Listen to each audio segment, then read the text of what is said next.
Before we dig in, a quick thank you to the sponsors ready to grow with the Soil Sisters. Tejas Tonic is the official beverage of the Texas Soil Sisters. We especially love that the hemp for Tejas Tonic is organically farmed in the Texas Hill Country, with farms in both Dripping Springs and Lukenbach, Texas. The Soil Sisters podcast is powered by B&P Electric. Whether you're building, remodeling, installing low-voltage landscape lighting, or in need of an inspection, B&P is your Central Texas electrical contractor. Find links to our sponsors in the podcast show notes or head over to txsoilsisters.co.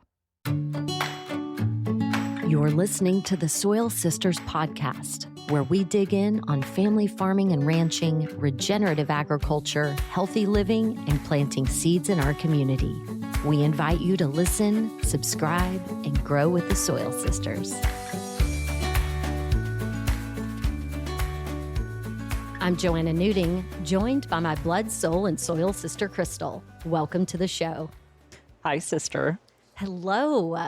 So excited. We are surrounded by plants today. We're sitting at Thorn and Bread in our lovely little town of Lockhart on the square with one of our super cool friends from our regenerative ag community here in Central Texas, Chris Jones, a project manager with Symbiosis. Chris, thank you so much for driving all the way to Lockhart. Yes. And welcome to the show. Welcome. We are so happy to have you. I'm excited. Yeah, thanks for being willing to talk with me. Oh my gosh, yes. Ditto. We always have more we want to talk to you about when we see you at conferences or at, field days, but that never gets to happen. So for all of you out there who are just like, Chris Jones, how many Chris Joneses are out there? Only one of these. Only one in our mind with this guy. True. So he is a project manager and designer at Symbiosis, specializing in research and development projects. Chris has helped develop local soil amendments to address large-scale soil degradation, create water catchment systems on steep hillsides, drought-tolerant syntropic plant guilds, and more. Chris left a career in finance and found his way into regenerative land management after discovering the power of healthy local food on mental health. We're so excited to talk about that. I have goosebumps. Really. It's a beautiful thing. Thank you. Yeah. So let's dive in and talk about your regenerative ag origin story. How did you go from finance to this? Yeah. So as I mentioned, I think the through line for me, like where everything started, was kind of in a dark place, being actually really depressed in college. I was around junior year in college, and, I actually had a failed suicide attempt. And I remember this moment pretty viscerally, like looking in the mirror in the hospital and just being like, this is like rock bottom, and just accepting that. But for whatever reason, I felt just so humbled that I was willing to give it another go, basically, and just try all the things that people told me could potentially lead to a happy, healthy life. I was like, I'll try it all. I'm going to try everything. I'm going to give it a shot. And so I had this vague idea that eating healthy is important. And, I didn't know exactly what that meant, but I think my mom set me up pretty well. I think she was a good cook growing up, so I kind of modeled after her and just started preparing my own foods. I wasn't into keto or carnivore or vegan or anything specific. It was just like chicken and eggs and some veggies and salmon and really basic, wholesome stuff. And I remember after a couple of weeks, I was like, wow, I haven't felt this good in like years, literally.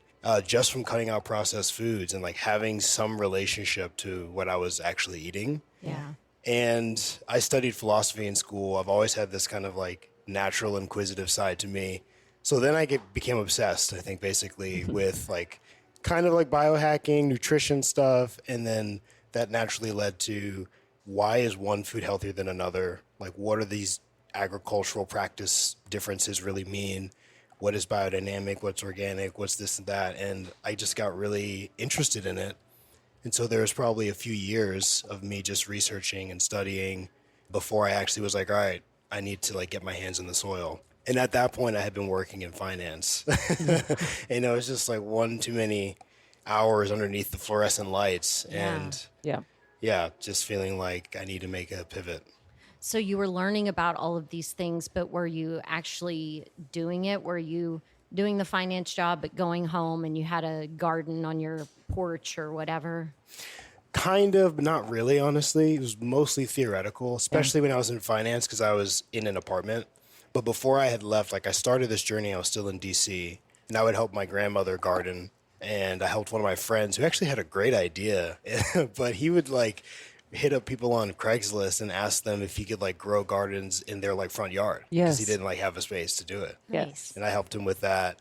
So there was like some connection there, and I really started to fall in love with just walking everywhere. I would walk an hour and a half like easily. Just in my day-to-day life, I was walking all over the place, listening to podcasts or just taking in, scenery around me. And that was the beginning of my formation with reconnection with nature, I think. Amazing. Yeah. I love that. So how did you make your way from DC to Austin, Texas? Yeah, it's a great question. So first I made my way to Chicago. I was working in finance there, as I said. And then when I decided to jump into the abyss, I had like about a year of kind of recouping in New York, where I'm from. And then I decided to move out west. I'd always wanted to check out California for whatever reason. And I started off in Northern California. And it was interesting timing because like pretty much right around that time, COVID started to develop. Yeah. I was living there then. Were you? Yeah. What area of California? Well, I had been in Sonoma County and then Marin. And then when the COVID thing happened, I was living in downtown Oakland. Okay. And so then after like a year of that, paying $23.50 a month in rent and, not being able to make money or leave my house, I was going broke so fast.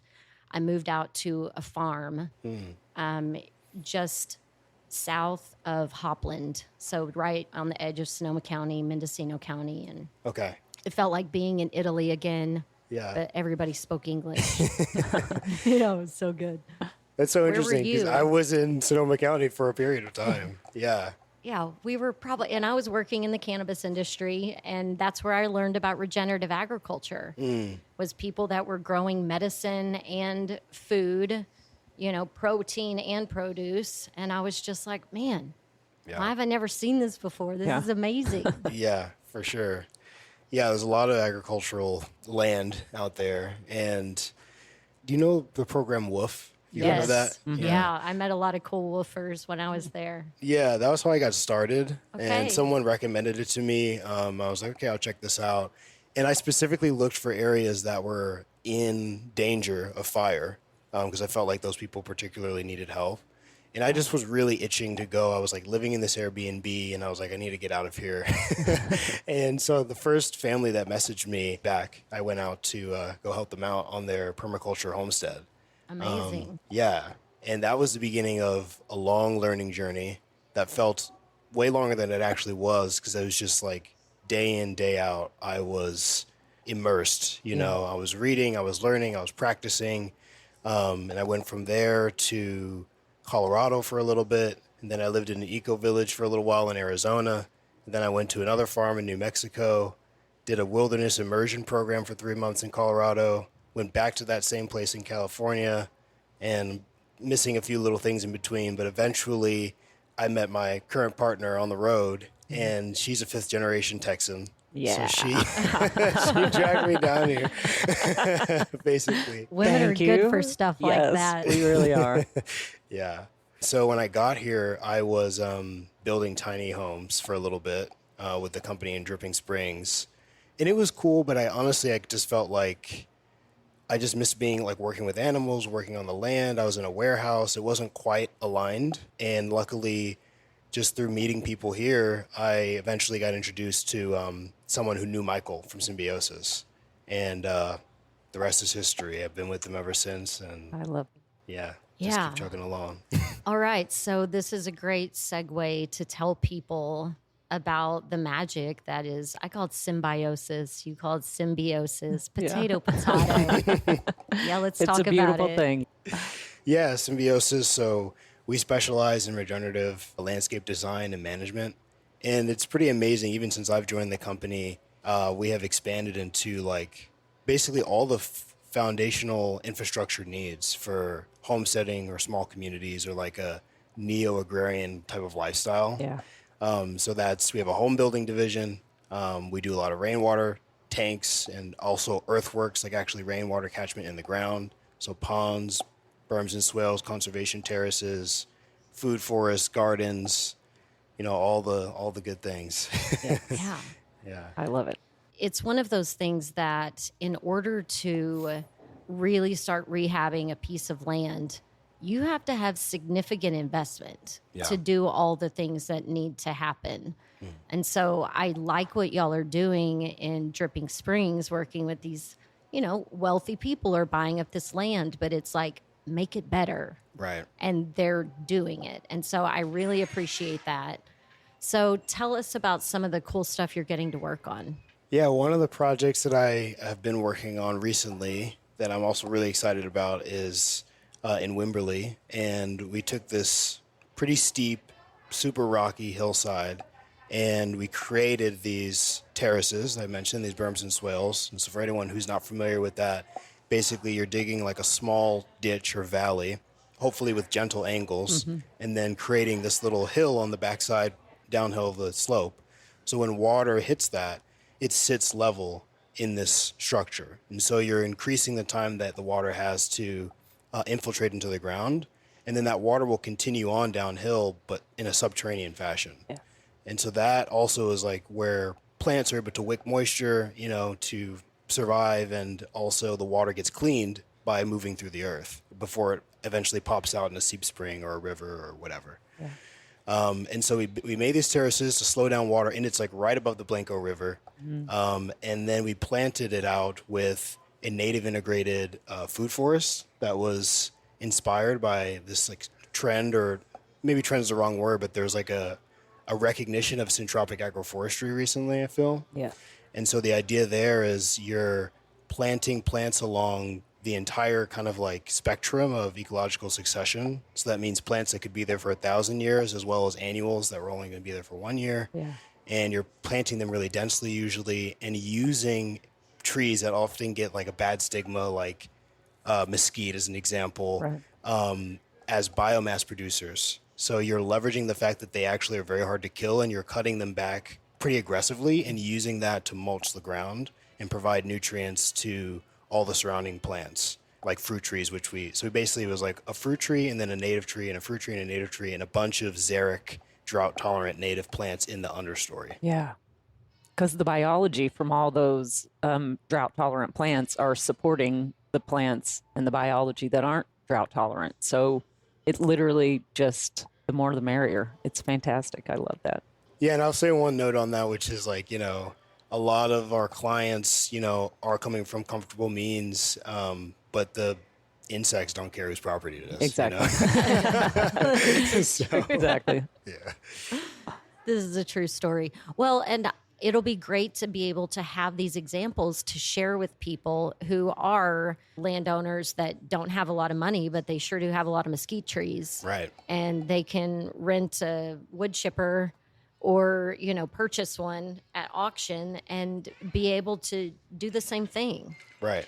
Absolutely. Because what we are noticing from the two different experiences we have, because most of our knowledge is theoretical, and so our experience has been a piece of property here in Lockhart with thick, heavy clay soil, and then our family's ranch, which is a sandy loam, but still can get pretty hard, lots of salt. Yeah.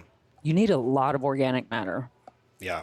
Like this is, we're what the money that it costs, like the cost of it is how much organic matter, because as much as you can get, you need 10 times more than that. Right.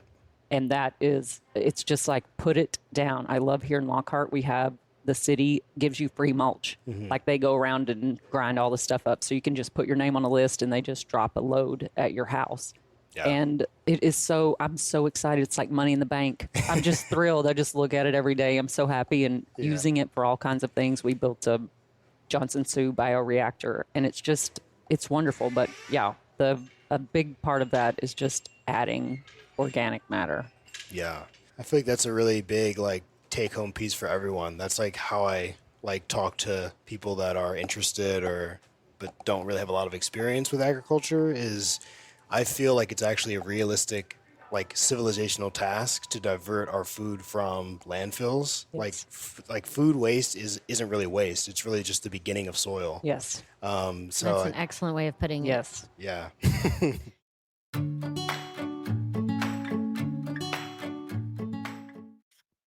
Nowadays, finding time for in real life connection is a challenge in and of itself. So, I talked to Crystal about a modern spin on the classic farmers co op, and we'd be delighted if you join us. The concept is pretty simple: give $5, receive support. You donate $5 or more per month and gain access to the Texas Soil Sisters Co op monthly online meetup. This is a private but open dialogue where you can bring questions and receive support from our growing community. Maybe it's questions about industrial hemp production, or you're looking for land, or maybe a land steward, or connecting with alternative land use opportunities. Maybe you're in the beginning stage of off ramping from conventional ag like we are. We love passing along the powerful education we're receiving and helping other soil sisters and misters like you find solutions. So, if you're a gardener, land steward, farmer, rancher, or limited resource landowner, you're invited to join us on our monthly co op call with your donation. Sign up at txsoilsisters.co/grow. These monthly meetings are not recorded. They take place on the third Monday of every month at 6 p.m. Central Time. Sign up at txsoilsisters.co/grow. Yes, everybody, have a compost pile. Yeah. Yeah. Easy.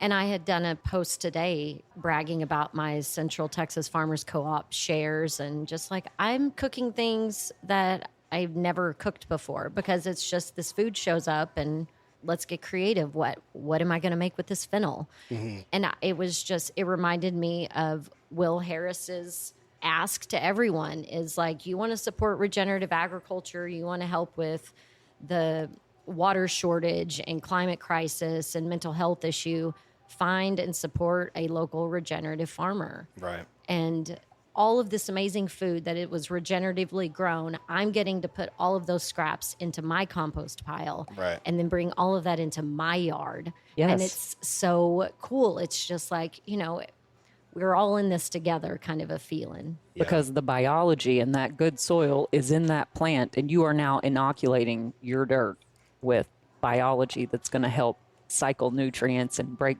that hard stuff down into soil. And it's just the most beautiful thing. I never worry about my partner, Dion, is like, she wants to finish everything and use everything. And I'm like, it's going to the compost pile. Yeah. Like there's nothing ever wasted. So Right. it's just like, your mind be at ease because we will use this, trust me. Yeah, absolutely. Speaking of mind being at ease, we talked in the very beginning about, mental health and food and how this was kind of like you connecting some dots. Have you had another issue again with your mental health since you've started your regenerative journey? I feel like I'm always, stewarding and tending my mental health. Amen. Congratulations and thank you very Yes. much, as we all Yes. should. So wonderful. Yeah, thank you.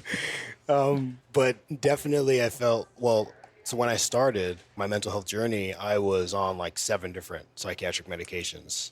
And I have been completely off of them for over 10 years now. Yes. Way to go. Yes. Yeah.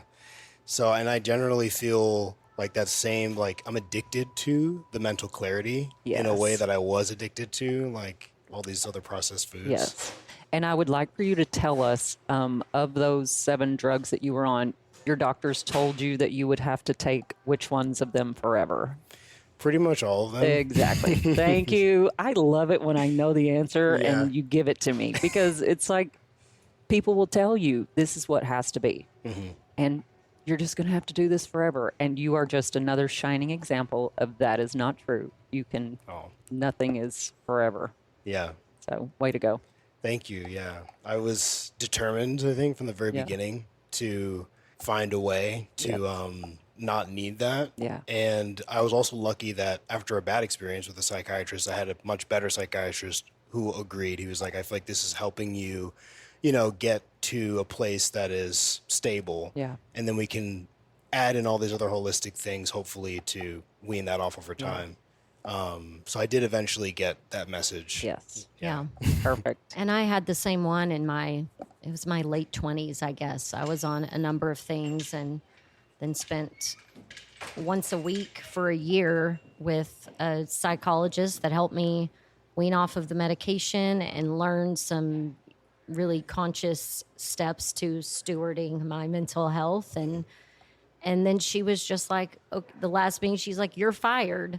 Like, I don't ever want to see you again. Like, you don't need me. Get out of here. And I've never been back to a doctor like that again. And it's just like getting the tools you need to be conscious and focused. And I love you saying the stewardship Yes. of your mental health. And it's like, we need to do that with ourselves, with our relationships, with our land, with the whole ecosystem. Yeah. And I feel like this is a common thread through the regenerative community.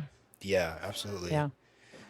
I mean, for me, it's spiritual in a way as well. Yeah. I mean, not even just in a way, like in a deep sense. Like there's this clear connection to ecology that makes me look back at that disconnection and almost just be like, wow, I can't believe I, Yeah. just was surrounded by these plants. I didn't really fully take them in. Yeah. And appreciate that I don't exist as a concept without them. Exactly. Well, go ahead. That's what we're moved into. That's the idea that we're shepherded into. That's all the things that we're shown, is that all these shiny things are more important and money and all this stuff than actual Mother Nature and the plants that we live with and breathe with, that we couldn't breathe without, that feeds us, that nurtures us, that puts a roof over our head. I mean, it's just like we're not taught to be connected. Yeah. So the fact that we are finding our way back there is a powerful message to others that it's available, and it's really more meaningful than any physical something that you can have. There's no achievement better than connection. I love that. Well, and when we go home now, we were raised on the ranch that we still go home to. You can see it differently. Yeah. You can have a different appreciation for it, or compassion for it in the heat of the summer when there hasn't been any rain. And you're just like, oh my gosh, bless all of our hearts. Yeah. And being able to go back home and see it differently and nurture it and see how we can change it and make it better and make it more enjoyable for our whole family, like create an oasis. Like, to me, that's the fun challenge of our journey. Yeah. Yeah. So where's your family originally from? Are you attached to land somewhere? Yeah, my family is originally from New York, or at least that's where I, spent most of my formative years. My dad's from Cleveland, Ohio. My mom's from DC. And I was born in New York, but I lived for the first 3 years of my life in New Jersey. But yeah, that's the bioregion that I grew up in and lacked a connection to. But I'm experiencing what y'all are experiencing now when I go back and visit. Yeah. That I am getting to, there's this huge patch of blackberries growing in my backyard. For my whole life, I never even knew that was there. Oh my gosh. And I told my parents too, they're like, what's that? I was like, this is amazing. Oh my gosh. Yeah. Fruit. Yeah, exactly. Yeah. I love that. That's funny. When you filled out the pre-show form, I was marveling at all the different things that you were open to talk about. And one thing that Crystal and I have been struggling with a little bit, butting our heads with other folks that we are on subcommittees with that are in the conventional world, is this whole idea of principles over practices. And, you have to do things a certain way in order to get the funding or get the approval or be eligible for XYZ. And, how it makes people uncomfortable that there's not one set definition of what regenerative agriculture is. Yeah. So I'd like us to spend a little bit of time on that topic. We were having a conversation with a woman the other day, and it really became clear to me just the whole organic versus regenerative. Organic is just like conventional light. It's just spraying for bugs, spraying for whatever issue that you may have, herbicide, fungicide, just organic. Yeah. And so I'm like, I am a root cause type of gal. I'm like, let's figure out what we can do to never have to do this again. So that's the regenerative, is feeding the soil. And I also, it's for life. It is absolutely supporting life in all forms and fashions at all time. And even organic isn't doing that. We're still killing things and like with an eye towards wiping this out so that we can have nice, pretty whatever. In which I have my moments. I sprayed or, put diatomaceous earth on my fire ants that are in my garden because I want to be in there. And it's just like, we have to both get something. Like, you've got a hole back behind my fence. You just go out there and do whatever you want to. And thank you very much. I appreciate what you do in the soil. That's just a part of life. So Sure. But anyway, the idea that regenerative is just supporting life. Yeah, I definitely agree. I like to talk about like these two concepts, and one that I feel like it's at least got drilled in my head when I was in school is like entropy. It's all about entropy. The universe is like heading to this giant heat death, and things just go to disorder. But we don't talk about syntropy, which is this like commensurate idea that there is this like self-organizing ability that the ecosystems have, and things actually get more complex over time. Yeah. And that actually is a source of frustration for many of us, because that's why, weeds immediately appear. It's like they want to at least cover the soil as like step one. Yes. Like something wants to grow there. Yeah. But yeah, I think when it comes to like principles over practices, one of the major things that separates regenerative agricultural systems from others, at least in my view, would be modeling our activities based off of the greatest model that there is, which is a healthy functioning ecosystem where there's no synthetic nitrogen, there's no irrigation, there's no any of this stuff, right? And there are calories there too. Yes. Yeah, exactly. Exactly. Oh, yeah, this is practically easier said than done. And whenever we are having our own in real life battles over this idea, it is the conventional system that farmers and ranchers are forced to work within now.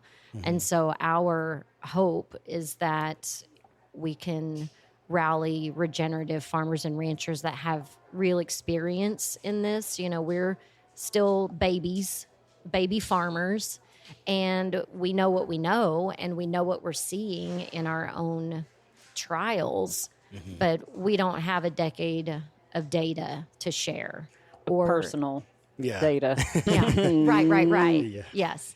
And so the hope is that we can rally the regenerative troops, so to speak, to show up with us to some of these meetings with, the USDA NRCS State Technical Committee meeting, and voice, like, how do we get some of these regenerative practice standards in place, or how do we ensure that there's always a regenerative option in each of these practice standards so that we can entice farmers to participate. And I feel like, just as you're saying that, context should be the number one thing on every standard, on every practice standard. It should say, based on your context. Yeah. Because that's the whole thing. It's like you get, okay. This part doesn't work for me. Sorry, part of the practice. Right. And it's just like, we've gone all the way through here, and now this part is now going completely against everything that I've done from the beginning. So, I want more people showing up at these meetings to be another voice. Yeah. Because we can talk, but again, and this is whatever. I'm not worried about this, and I know time is changing, but we're not a man. I'm not standing up there as a, older farmer or someone who has credibility. And so people listen and they are respectful, but I'm sure they're like, eye roll. Their camera is off on the Zoom call and their eyes are rolling back in their head.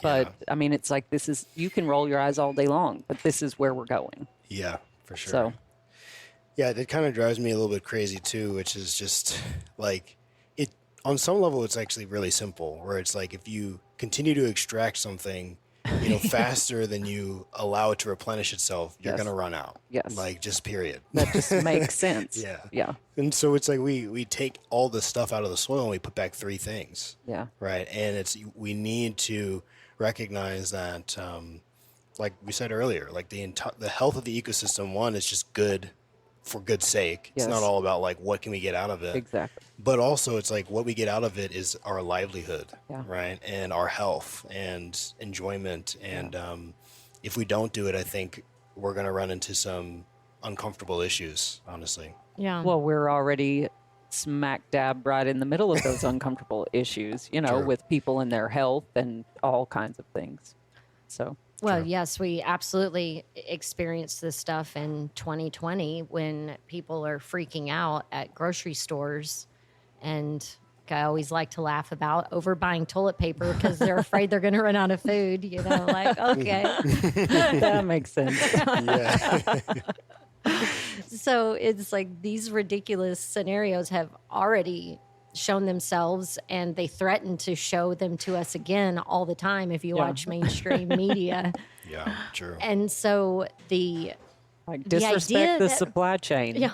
Grow your own food. Yeah. Like, just totally move away from the supply chain. You be the supply chain. Yeah. Well, and the idea that if we just really keep it local, where we're getting all of our sources, whether or not that's the materials that we need on our farm and ranch for our animals and to, grow our gardens and orchards. When you go to get supplies, buy it from your local shop. Like, figure out how to be uncomfortable enough to buy locally. Yeah. Because I did a little Instagram post the other day and said, just answer yes or no.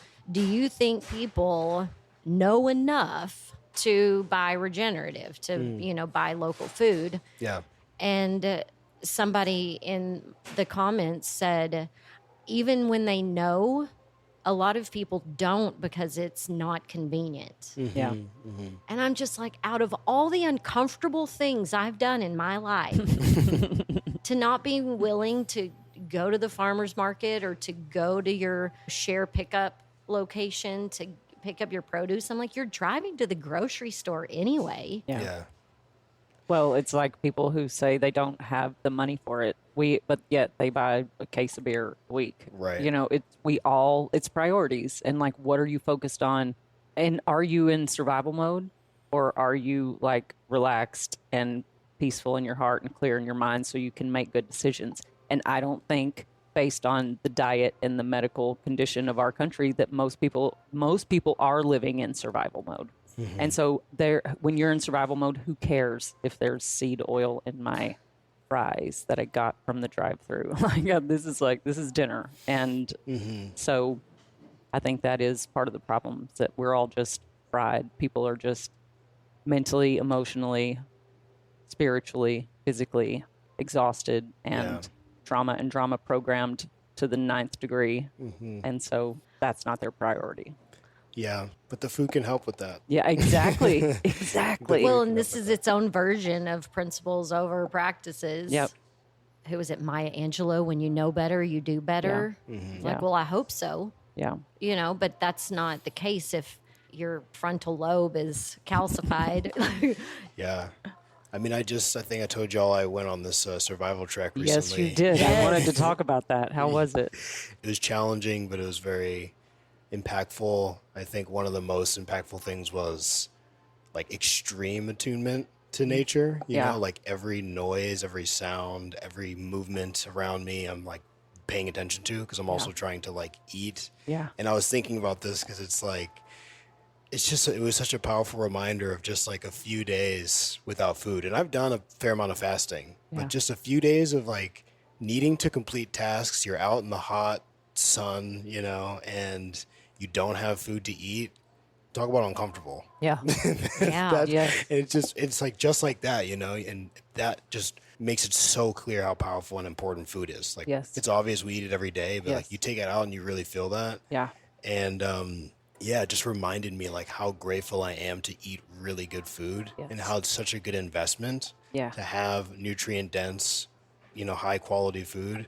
And when you think about it, like as I've been encountered this perspective as well, it's like, well, I don't want to spend the extra money on it.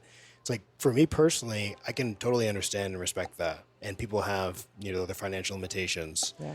But at the same time, it's like, is there a way that maybe there's some purchases in your life somewhere that you could reduce and take that savings and put it towards Exactly. your own well-being over time, Right. Right. 100%. Well, that's my alcohol for me personally, and for my partner. It's like 3 strikes. It's expensive. It's not good for you, and it's bad for you. So I'm like, okay, I could buy all organic and not buy alcohol. And again, everyone gets to make their own choices. But for me personally, that was kind of the way that I looked at it. I mean, and people can have their wine, and that's good for them. And I'm totally fine with everyone doing whatever they want. That's what makes the world go round. That's context, people, is everything. Context. So, yes. Well, and when things got hairy out in California and I found myself on food stamps and had $250 a month to use in food stamps, I sure as shit bought good, healthy, organic food. Like, I used my tokens at the farmer's market. And of course, when you're paying with that card, I don't know what they call it, Snap or something, and you're buying like lamb and goat milk and stuff like that, they're like, who are you? Because they're not used to people buying that stuff. But I'm like, I don't have health insurance. This is my health insurance. Right. Yeah. So yeah, we all get to that perspective one way or the other. We all have our journey that brings us there, but I want to stay on your trip for a second. Okay. Survival training. Yes. Yeah. So how long was it and where were you? So it was the end of an 8-month-long intensive course that I took with Earth Native in Bastrop. Okay. Highly recommend it. And so at the end of basically for one weekend a month, there's a few 3-day weekends and stuff. You go, and for the entire time you're practicing different survival skills. Yeah. And it ends with this trip, which is 5 days with just a knife and a water bottle. And it was in East Texas in the Big Thicket National Forest. Wow. Yeah. All right. Is this like a knife Hunger and water Games? bottle. Yeah. Are you getting to work with others, or are you alone in this? With others, with your classmates. And I think we have 12. I think we have 12 people. Yeah. Roughly But you're 12. all just surviving together. You're not all trying to win something. No, we're just Okay. surviving. Yeah, excellent. Yeah. And it's actually really beautiful. One thing that hit me too is how we didn't need to really divvy up tasks in ways that I've experienced in certain communities where it's like, who's going to do the dishes? Who's going to do that? It's like, it kind of naturally sorted itself out. It's just the situation was so we're all in this, right? Yeah. We need fire. We need firewood. Someone needs to go hunting, whatever. And that just kind of naturally unfolded. Everyone Did their dispersed. thing. Yeah, we never had any disputes or arguments about what needed to get done. It's no Lord of the Flies. I love it. Yeah. I'm like, I will cook, I will wash dishes, I will make a fire, I will cut fire. Someone else is going to have to kill stuff. So Yeah. what did you end up eating? Yeah, so we mostly survived on venomous snakes. Yeah, Okay. we killed, I would have 7 cried snakes. at every meal. Yeah, it's kind of funny because if by the 7th snake, for sure, it started to get old. We're like, Yeah. "Ah, we got another snake." And it's such little meat, Yeah. but that was a pretty metal experience. Yeah. Probably one of my most memorable experiences was I killed a water moccasin with just my knife. Good Lord, man. Gosh, Yeah. I'm so uncomfortable right now. So how did you catch it? Yeah, it was kind of just I got lucky. I was with another guy, Sean, and he saw it as we were walking. He's like, "Oh, there's a snake right there." And I didn't have my we made spears, and I didn't have my spear on me. And one thing that worked with the first snake we caught was we just found a random stick and like pinned it to the ground, and then someone pinned it and the other person like cut its head off, and all the venom is in the head. Yeah. So didn't have that. And in this area, to paint a picture, it was like super wet and soggy. Like most of the wood is rotted. So like just finding a stick is like kind of difficult. Yeah. And so it starts to move and is like going into this like hollowed log. And I just like instinctively was like, okay, its head is blocked from me. So I just got down and I just cut its like head off. Wow. That's what I'm talking about. Yeah. Strike. Just strike, yeah. I mean, it was crazy. I just like skinned it in like the river, and then I like we saved all the guts and used it for fishing. My gosh, yes. Yeah. And So please tell me you had a fish fry later. we did actually catch 2 fish. I think they were bluegill. And a few people like literally cried when we got the fish. Oh, yes. I can imagine. I would Yes. have. Thank you, Jesus. Although wouldn't you just want to eat a snake? Joanna doesn't like snakes. I'm like, wouldn't that just make you feel better? Like taking the snake? No. So we had to go to the rattlesnake roundup in Sweetwater, Texas when I was young, and I already had a snake phobia. And there's like the snake queen. What was she? What was her title? I don't know. Anyway, somebody dressed up in a prom gown with a crown on in a pit of rattlesnakes. As big as this room. And Wow. and just smiling, and I'm like, who wants this award? And so my dad made us try rattlesnake. And as he's bringing it to us, there's people there just that are skinning these snakes. As they're pulling the skin down, the snakes are recoiling and going back up. And it's like, is it dead or is it not? What is happening? It was just really uncomfortable for me. And I cried the whole time I ate it. I'm sorry to hear that. She got over it. He was like, it tastes like chicken. I don't know what your problem is. It is a strange, like, I describe it as like a fish texture with like a chicken taste. Yeah. All right. Well, and after 7, you would know. Yeah, you're an expert now. Yeah. Oh my gosh. Yeah. So you caught snake, you caught fish. What was your favorite memory or thing from it? I feel like the whole thing was, there was a lot of different moments. But one thing that I'm thinking of was like the thrill of the hunt, where we were allowed to bring one primitive item if we so chose, like that was completely handmade. And so a couple of people brought primitive bows that we made in one of the courses. And so I was using somebody else's bow, and we saw an armadillo. And we were like, we should try and, eat this armadillo. And basically, I have never said that. that's where our heads was at. I was Exactly. like, that's like the tastiest thing I've seen in the last 3 days. So, we surrounded it and like chased it. And I was afraid that some people were kind of moving too fast, but it ended up working out. And it like went into this like old cement cylinder that was just like abandoned in the forest. And we were like, surrounding it on either side. So there's like a lot of adrenaline going for that. And I like took a shot at it, like through the cylinder, and I just missed it. Like I was like an inch next to it, and the arrow like had some power behind it because it was like a foot into the ground on the other side. Wow. Although later on I was told by other people that weren't there, like, well, people have shot them, with varmint rifles, and it's like bounced off the shell. Oh, gosh. So you like really have to hit it in the right You got place. just the right spot. Yeah. So I think that was the wrong tactic, but Yeah. it got away after that. Yeah. Good for the armadillo.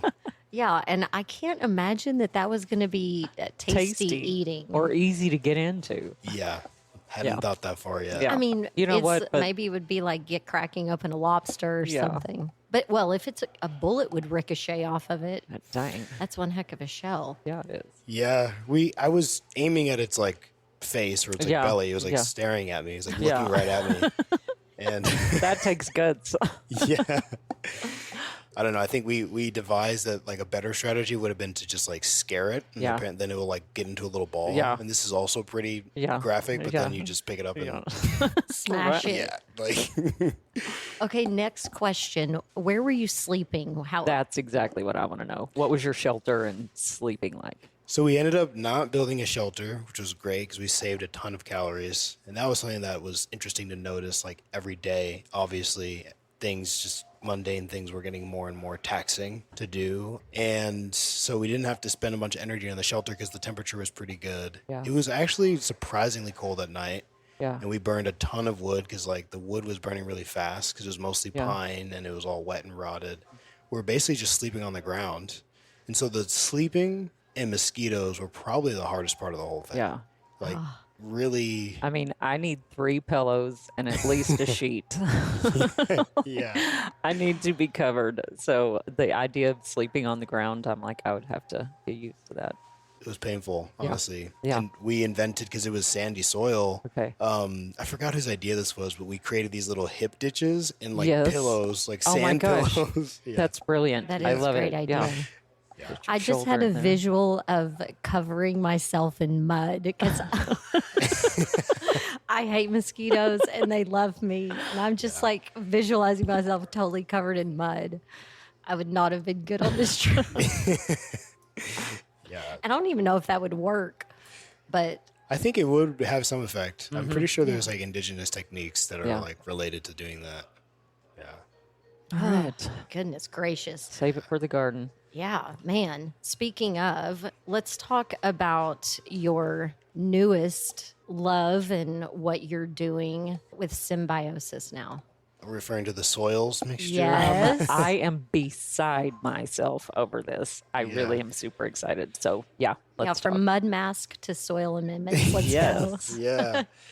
Yeah, so I've been really excited about this progression where, you know, we were always trying to get the highest quality soil amendments that we could just locally in the area. But I was also like coming from a context like similar to yourself in California where, you know, especially with growing cannabis, I feel like a lot of the people in that community, you know, they want to grow the greatest possible buds that they can. So they're using all the different stops, all the different amendments. There's like local places there, there's everything you could imagine. And there's not really that much like that here, honestly. And so I started thinking about like ways that we could create our own mixture. And it started kind of like ingredient at a time. And this was a collaboration with Adam Russell also. He's one of the co-owners of the company. He and I have been talking a lot about basalt. So that was one of the first things. And applying this paramagnetic rock dust at scale. And I actually came to learn that there's a term for that, enhanced rock weathering, and it's becoming like a more popular practice, like particularly in Europe. And the short version of what that does is you're providing a lot of trace minerals, you know, to the plants, and it actually sequesters carbon when it gets rained on. So there's just like a chemical reaction that happens with that basalt. Amazing. Yeah. Love it. It's pretty cool, and not many people, I don't know anyone else in North America that's doing it at scale. So I'm hoping that we'll continue to like be able to empower farmers with it because it's a Yes. ubiquitous material. There's a mine actually here locally in Uvalde, and it's like super cheap. It's basically free. Like the transportation cost is expensive, Right. but the material itself is like $10 a ton. Okay. And it has this paramagnetic quality to it too, which is a whole nother topic. Yes. Yeah. I love it. Well, give me the layman's overview, and then we can maybe have you on another podcast and talk about getting the weeds on it, so to speak. Yeah. Well, I don't know what you're talking about, but it says to me it's kind of like electroculture where it's pulling, like we're magnetizing the soil, like pulling the ether, the energy from the ether. But anyway, just the magnetizing of the soil and the magnetism that's in there that's lost when we use whatever metal tools and all the things that we do that disrupts it.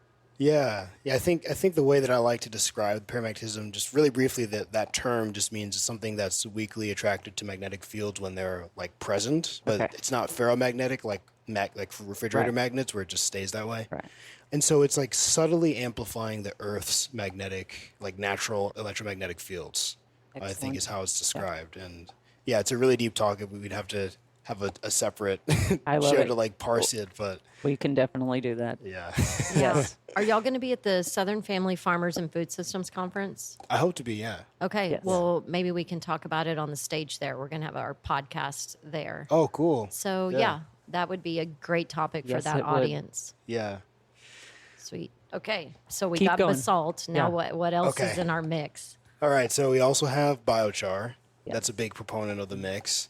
And I just want to say, like, the idea behind this mixture was is there kind of like a general baseline amendment that we can use that's pretty much going to be applicable in all scenarios, which for us in this area is mostly degraded soils, right? Never seen a soil test and really been impressed by it. Exactly. Ditto. Yes. Yeah.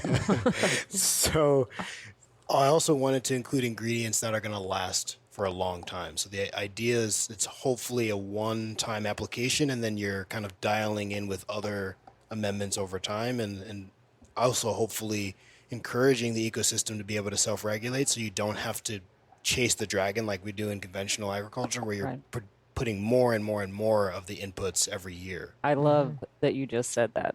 Chase the dragon. That's exactly what it is. It's more and more. It's the addiction that just never stops. So, excellent way to say that. Yeah. So are y'all making your biochar? No, I have made it at small scale. I think it's a whole operation to make it at the scale we're using it now, because we're getting like full-on semi-loads of it. We're getting it from this company called Local, and all the people in that organization are actually local, and they just started to install one of their pyrolysis machines in Houston. But we've been like getting their old stockpile from Tennessee.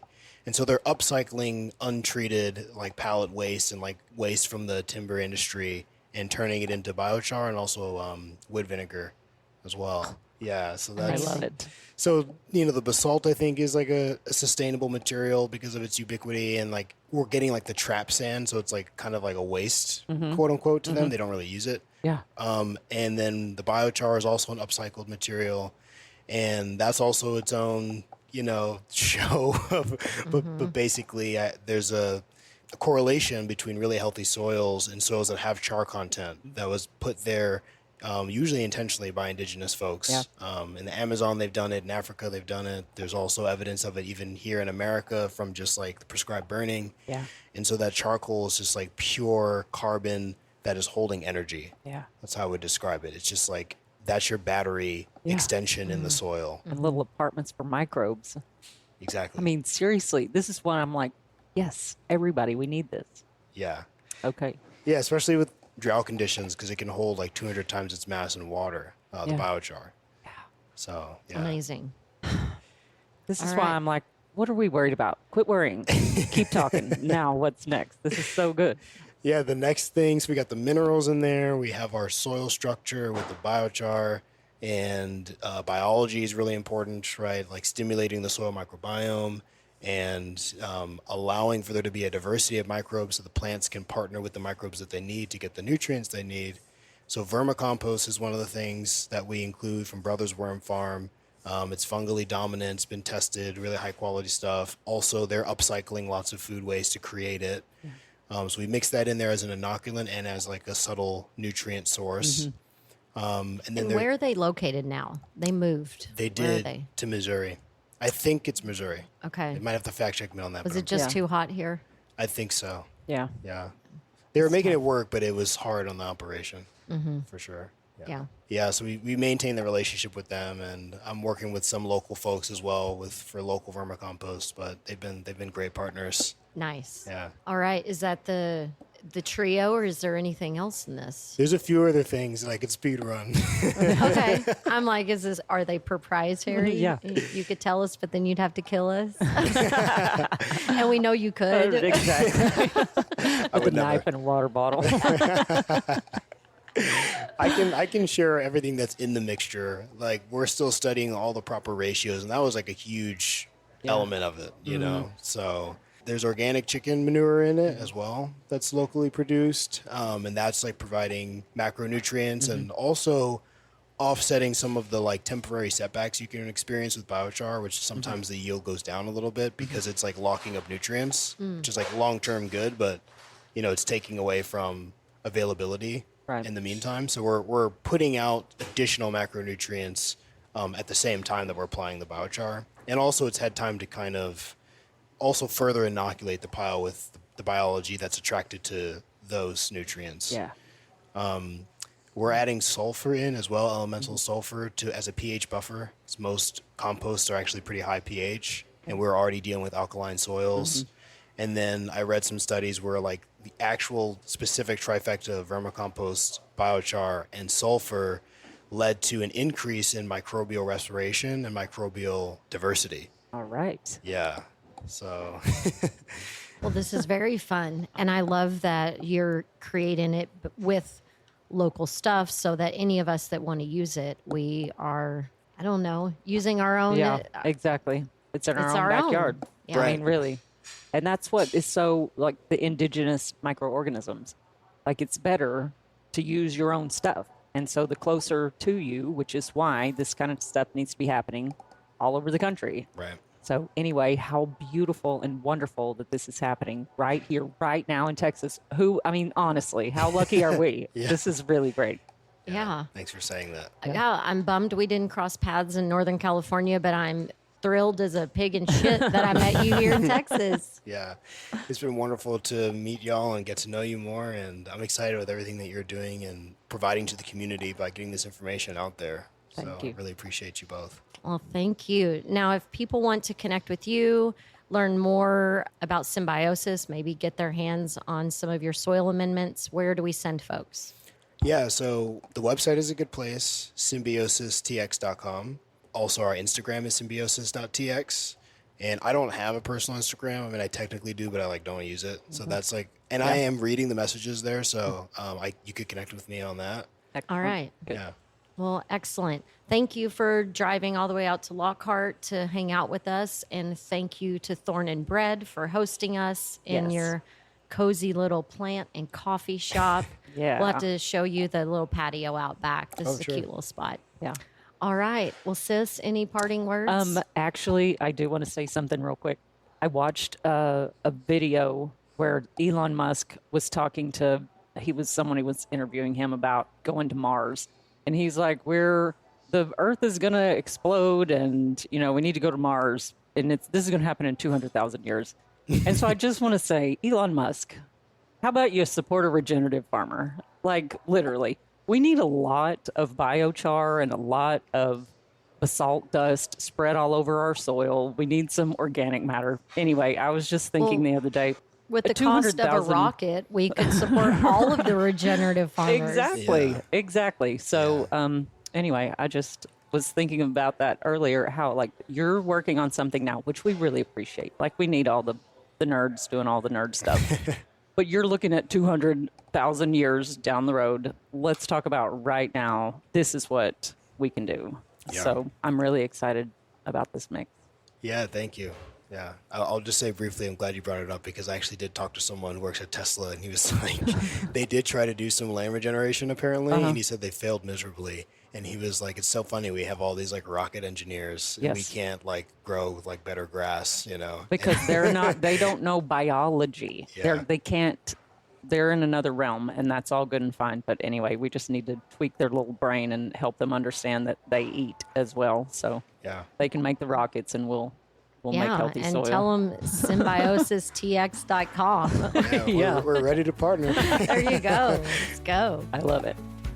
Connect with the Soil Sisters at txsoilsisters.co. Submit questions, guest or show ideas, and sponsorship inquiries. The Soil Sisters podcast was created and produced by Joanna Nuding. Editing and sound design are in the capable hands of the PodConnects Podcast Network.